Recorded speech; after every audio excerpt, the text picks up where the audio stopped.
Hey everybody, John Rice, aka The Lexpert, doing a neighborhood video tour for you today.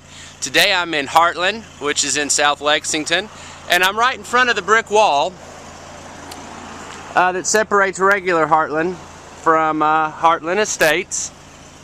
And I have been wondering for 20 years what they do to keep these balls from falling off of these columns here. I've always been a little nervous when I've seen kids walking past here, afraid one of them might roll off on them.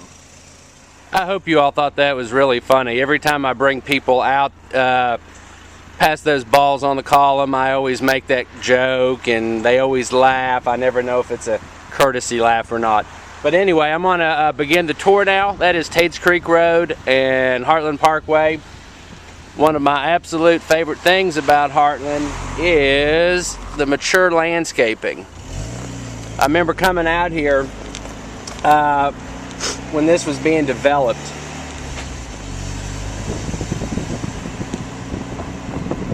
I guess it was about 1985. There we go. Sorry about that. I thought I was going to sneeze. And you know, back in '85, this was way out. It's not that far out now. But my favorite thing about this neighborhood is, like I started to say before the sneeze, all of the landscaping. This neighborhood really pulled out all the stops. Hopefully you could see it as I drive past here. You know, a lot of these kind of upscale neighborhoods that have developed normally have a landscape median through the main drag or maybe at the main intersections. This neighborhood has this landscaping throughout, and even all the most of the cul-de-sacs have landscaping in the middle. It's really gorgeous, and I'm going to try to hit some of these trees here for you. Yeah, look at that. What I like about it too is the landscaping out here is pretty casual.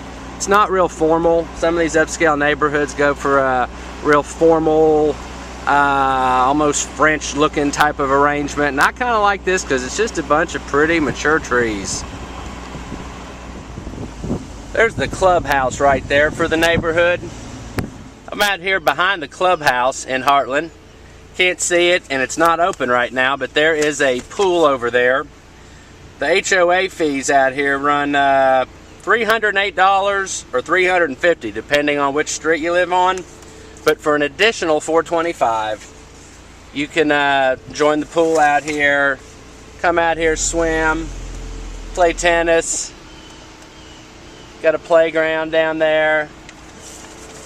Pretty cool. Man, look at all these tennis courts. You could tell this was built in the 80s when tennis was the thing to do. Getting ready to go into the estate section, Heartland Estates. This neighborhood and the executive section kind of combined have a common homeowners association. There's about 200 houses in this and Heartland Executive, which I'll get to a little bit later. The houses out here, you're really going to have a hard time getting into any of them for probably under $500,000. I was in one out here. It's been, you know, when it was a better market, that was about $2 million. So, you know, most of them out here are probably in the $500,000 to $800,000 range. There was one that sold out here within the last year for $900,000. And so this doesn't turn into like a 45-minute movie. I'm just going to try to highlight the unique features and show you a little bit of what is typical of this neighborhood.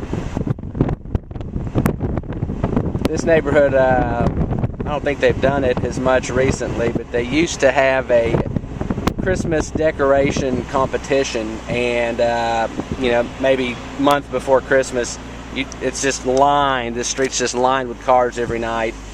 People like me coming out to see the Christmas decorations. Okie doke, I'm driving down a road called Abbeywood. It kind of connects the two parts of Heartland.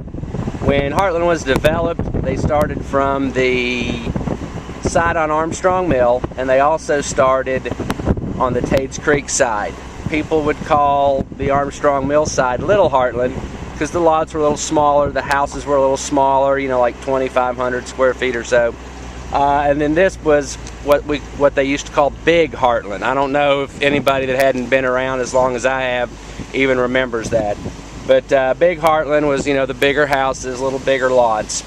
And again here, just look at that gorgeous median there. I mean, that could have been a couple lots. Builders today would have tried to squeeze a couple houses on there.